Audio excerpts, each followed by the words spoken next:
제4차 국가철도망 계획이 확정돼 관보에 고시됐습니다. 청주도심 경유 노선이 정식 반영되고 다른 대안인 충북선은 빠져 충북 요구에 힘이 실린 것으로 분석되고 있습니다.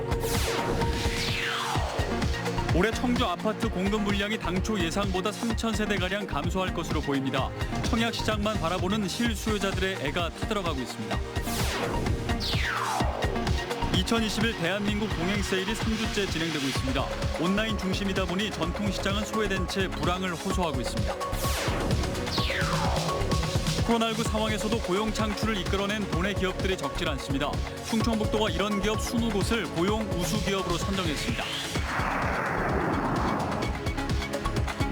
여러분 안녕하십니까. CJB 8시 뉴스 시작합니다. 국토교통부가 오늘 제4차 국가철도망 구축 계획을 확정해 관보에 고시했습니다.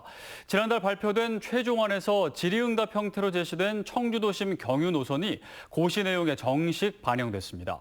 청주도심에 철도를 놓겠다는 충북의 염원이 현실로 한 발 더 다가선 분위기입니다. 안정원 기자입니다. 대전과 세종, 청주를 연결하는 광역철도는 대전 반석에서 청주공항을 잇는 신규 사업으로 청주 구간은 청주도심에 새로운 철도를 신설하는 쪽으로 무게가 실리고 있습니다. 정부 고시에 명시된 문구가 지난달 29일 국토부 발표 내용보다 충북에 훨씬 더 유리한 해석이 가능해졌기 때문입니다. 앞서 제4차 국가철도망 구축계획 최종안은 질의응답 자료를 통해 오송 청주도심, 청주공항 간 노선 신설 방안이 두 가지 대안 중 하나로 제시됐지만 이번엔 확정 고시문에 명기가 됐습니다. 충청북도는 정부 고시에 청주도심 경유 노선이 들어간 것에 대해 정부가 충북 요구를 사실상 수용한 것으로 판단하고 있습니다. 정부의 공식적인 입장은 사전 타당성 조사를 통해 최적 노선을 찾겠다는 것인데 충청북도는 청주 경유 노선이 당연히 높은 점수를 받을 것으로 보고 있습니다. 메가시티 일환을 했을 때 가장 핵심적인 인프라이기 때문에 사람이 편리하게 다니려면 사람 모이는 곳에 철도가 있어야 됩니다. 그러다 보면 우리가 타당성이 높게 놓지 않을까요? 충청북도는 청주도심 경유 노선의 조속한 확정을 위해 사전 타당성 조사가 올해 안에 착수될 수 있도록 국토부에 지속적으로 건의할 방침입니다. CJB 안정은입니다. 올해 청주 지역 아파트 공급 물량은 16,000여 세대로 당초 예상보다 3,000세대가량 감소할 것으로 보입니다. 허그와 분양가 협상이 진통을 겪는 사업장도 있고 보상 협의가 길어져 내년으로 사업이 연기된 곳도 있는데 청약 시장만 바라보는 실수요자들은 애가 타들어가고 있습니다. 조용광 기자입니다. 올 들어 청주에는 일반 분양과 임대를 합해 6,500여 세대가 분양됐습니다. 하반기까지는 9,700여 세대가 추가로 분양돼 올해 모두 16,300여 세대가 공급될 예정입니다. 하지만 해당 물량은 당초 계획보다 16%, 3,200여 세대가 감소한 수치입니다. 토지부상 지연과 민간 공원의 경우 시와의 개발 협의가 지연된 탓입니다. 일부에선 주택도시 보증공사, 허그와의 분양가 산정 협의가 매끄럽지 않은 이유도 작용하고 있습니다.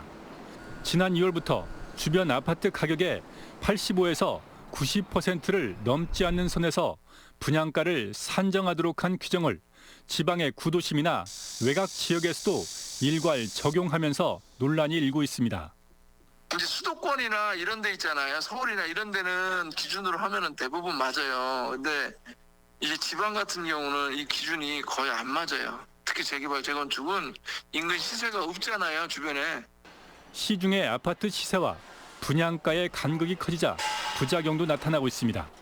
로또 당첨을 기대한 청약시장 과열이 좀처럼 진정되지 않으면서 실수요자의 내 집 마련 확률이 줄어들고 조정지역 해제 가능성도 요원해지고 있습니다. 청약 경쟁률도 계속 높은 상태를 유지하고 있고 그래서 이제 정량 요건을 쉽게 벗어나지는 당분간은 쉽지 않을 거라고 지금 예상은 하고 있습니다. 청주시의 적정 공급량은 한 해 5, 6천 세대 정도입니다. 청주시는 올해 공급 물량이 다소 감소하긴 했지만 16,000세대가 공급되면 한 해 평균 적정 공급 물량에 도달한다고 밝혔습니다. CJB 조윤광입니다. 코로나로 위축된 소비를 진작시키자는 2021 대한민국 동행세일이 3주째 진행되고 있습니다. 올해는 라이브 커머스나 홈쇼핑 등 온라인을 중심으로 행사가 열리다 보니 전통시장은 정책에서 소외된 채 여전히 불황을 호소하고 있습니다. 진기훈 기자입니다.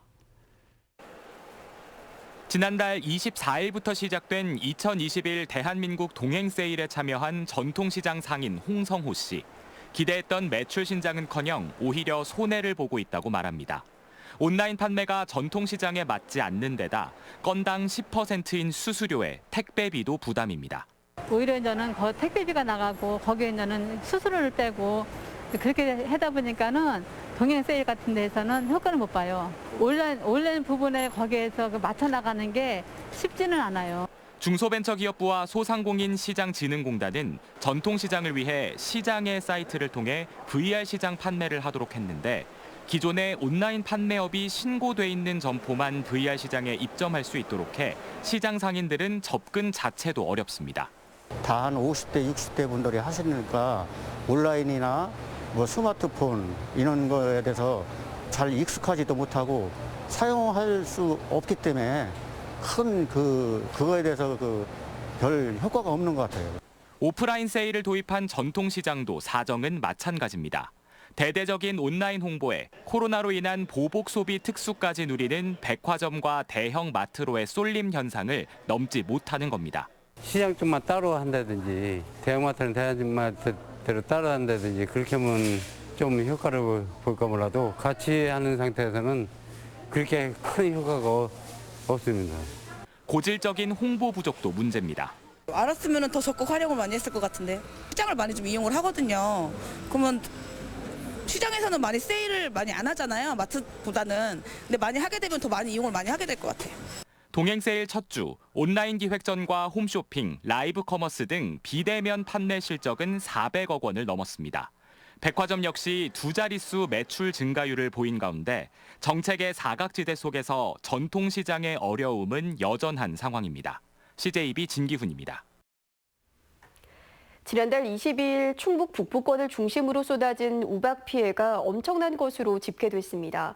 충주에서만 피해 농가가 500여 곳, 면적이 축구장 400여 개에 이르는데 대부분 상품성을 잃어 대체 작물을 심거나 폐농을 선택한 실정입니다. 박원 기자가 현장을 다녀왔습니다.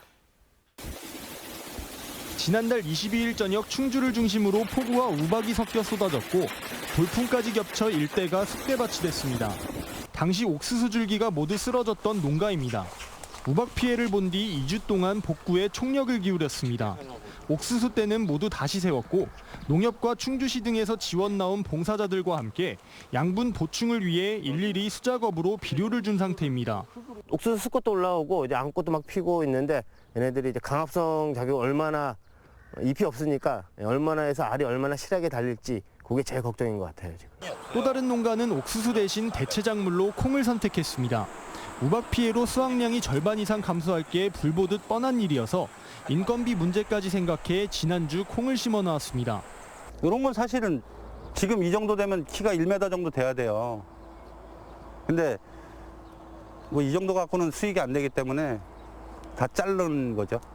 복숭아 농가는 복구가 불가능하다고 판단해 결국 폐농을 결정했습니다.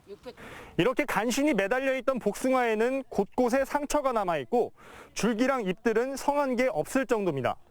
며칠 뒤 나무 전체를 뽑아 일부는 내년에 다시 식재할 예정이지만 수확은 4년 뒤에나 가능해 걱정이 이만저만이 아닙니다. 농민으로서는 막대한 손해고요.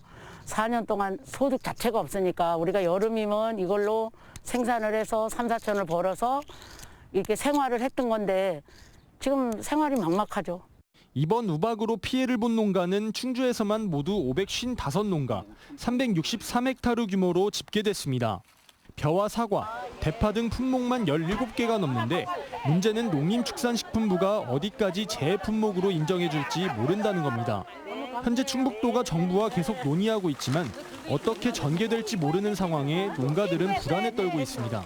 코로나19의 냉해, 과수화상병과 우박까지 겹치면서 유난히 힘든 시기를 보내고 있는 농가들은 최선의 지원책을 요구하고 있습니다. CJB 박원입니다.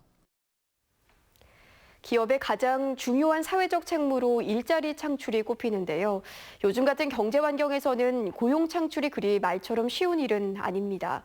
하지만 코로나19라는 불확실성 속에서도 일자리 창출에 힘쓰는 기업들이 적지 않습니다. 김기수 기자입니다. 청주의 한 화장지 제조업체입니다. 이 업체는 전체 직원의 40%가 모두 장애인 근로자입니다. 외국인 근로자가 비자 만료 등으로 빠져나간 자리를 모두 장애인 근로자로 채운 건데 지난해에 비해 장애인 근로자 6명을 추가로 채용하면서 장애인 일자리 확대에 기여하고 있습니다. 신체 장애가 있기 때문에 조금은 틀리지만 그들이 훨씬 더 일을 더 열심히 하고 순수하다는 거 그런 것 좀 알아줬으면 좋겠습니다. 동물 사료 제조업체인 이곳도 올해 9명을 추가로 채용했습니다. 전체 직원이 12명이었던 소기업이 2배 가까이 신규 직원을 채용한 겁니다. 여기에 조기 퇴근제를 도입하는 등 직원 복지에도 힘쓰고 있습니다. 우수 인재들을 잃지 않기 위해서 상당히 많은 복지를 항상 노력을 하고 있고요. 그리고 이제 적정 수준 이상의 급여를 주려고 굉장히 노력을 하고 있습니다. 코로나19 상황 속에서도 직원 복지와 고용 창출을 이끌어낸 도내 기업들인데 충청북도가 이런 기업 20곳을 고용 우수 기업으로 선정했습니다. 고용 우수 기업에 선정되면 최대 3,300만 원의 근로자 복지비와 금리 우대 등을 지원받게 됩니다.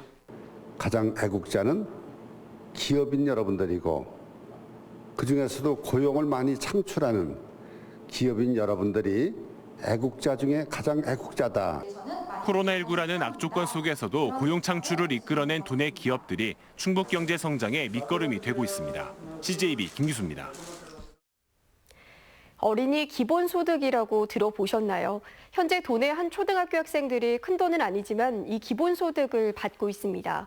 그냥 주는 돈이 아니라 협동조합을 중심으로 경제 주체가 갖춰야 할 기본적인 소양을 가르치고 있습니다. 홍우표 기자가 다녀왔습니다. 쉬는 시간 초등학생들이 매점에 들렀습니다. 과자를 고르며 왁자지껄 신이 났습니다. 계산대에서 물건값을 내는데 돈이 아닌 일종의 쿠폰을 건넵니다. 일주일에 2,000원씩 이 학교 전교생 37명 누구에게나 지급되는 기본소득입니다. 기초재원은 동문들의 기부금으로 마련됐습니다. 쓰고 남은 기본소득은 모금함에 모아져 다른 친구들에게 보탬이 되기도 합니다. 기본소득이 월요일마다 줘요. 2,000원을 가지고 어떻게 나눠서 쓸까 이거를 생각해요. 지난 2019년 도내 초등학교 최초 협동조합으로 시작한 이 매점은 학생이 경영인이자 조합원으로 주인의식을 갖고 운영됩니다. 매니저라고 불리는 학생들이 봉사 형태로 돌아가며 카운터를 맡는 이유입니다. 이런 거 찍고 그냥 계산하는 게 재밌어요. 그리고 뭐 냉장고에서 뭐 케첩 같은 것도 꺼내주고 뭐 이러니까 이런 것도 배우는 거니까 뭐 재밌어요. 협동조합의 울타리 범위도 점점 넓어지고 있습니다. 매점에는 중고거래장터 코너가 추가됐습니다. 재활용과 분리배출 등 기후변화에 대응하기 위한 환경교육도 진행됩니다. 최근에는 별도 공방을 만들어 목공과 재봉틀 교육을 통한 일하는 즐거움도 자연스럽게 체득할 수 있도록 배려했습니다.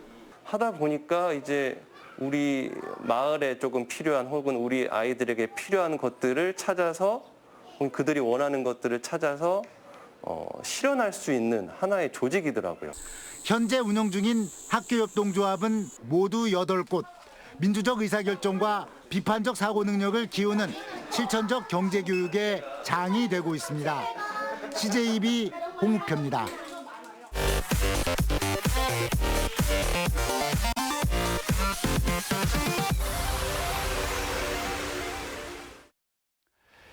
K바이오 랩허브 오속 유치에 나선 충북이 1차 관문인 현장 평가를 통과했습니다. 충청북도에 따르면 최근 마무리된 중소벤처기업부의 현장 평가 결과 K바이오 랩허브 유치 경쟁에 뛰어든 전국 11개 광역시도 가운데 충북과 대전, 인천 등 5개 시도만 통과했습니다. K바이오 랩허브는 신약 개발 전 주기를 지원하는 대규모 국책 사업으로 오는 9일 최종 관문인 발표 평가가 실시됩니다. 정부의 배터리 산업 육성 청사진이 될 K배터리 전략보고회가 청주 오창에서 열립니다. 정부는 오는 8일 LG에너지솔루션 오창 공장에서 정부 관계자와 배터리 소재 업계 기업인들이 대거 참석한 가운데 K배터리 산업발전 전략보고회를 개최합니다. 이날 보고회에서는 배터리 산업 육성 방안과 특화 펀드 조성 계획, 기업들의 투자 방향 등이 발표될 예정입니다. 야권의 유력 대선 주자 중 한 명인 윤석열 전 검찰총장의 지지단체인 충북 참민주 국민네트워크가 출범했습니다. 이 단체는 오늘 충북도청 앞에서 발대식을 열고 공정과 정의, 자유와 참민주를 위해선 윤석열 전 총장을 중심으로 정권 교체가 필요하다고 주장했습니다. 이 단체는 지난 3월 서울에서 발족한 참민주 국민네트워크의 충북 조직입니다. 충청북도가 하루 10만 8천 톤의 공업용수를 추가로 확보해 용수난에 숨통이 트였습니다. 환경부는 최근 2025 수도정비 기본계획 부분 변경 고시를 통해 음성군에 하루 7만 6천여 톤, 진천군 2만 9천여 톤, 괴산군에 6,500톤을 추가로 배정했습니다. 이는 충주댐 개통 2단계 물량의 54%에 해당하는 것으로 산업단지 조성이나 기업 유치 과정에서 걸림돌이 되어온 용수난을 해결할 수 있게 됐습니다. 지난해 8월 금강 홍수 피해는 댐 운영 미흡과 하천 관리 부족 등 복합적인 원인에 의해 발생했다는 조사 결과가 나왔습니다. 댐 하류 수해 원인 조사협의회는 용담댐과 대청댐 하류 수해 원인 조사 용역 보고에서 기후 변동 등 다양한 여건이 변화했는데도 과거의 홍수관리법과 제도를 그대로 운영했다고 지적했습니다.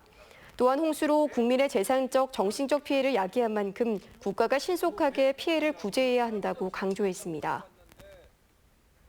충북 스키협회는 코로나 여파로 다수 대회가 취소되는 등 어려운 환경 속에서도 우수한 성적을 거둔 선수들에게 체육 장학금 2,500만 원을 전달했습니다.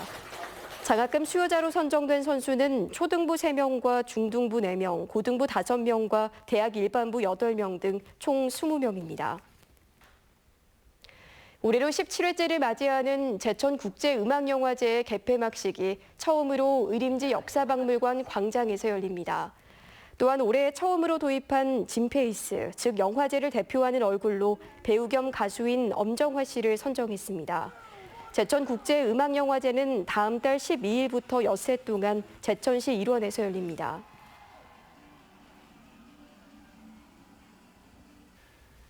CJ 8시 뉴스를 모두 마칩니다. 시청해주신 여러분 고맙습니다.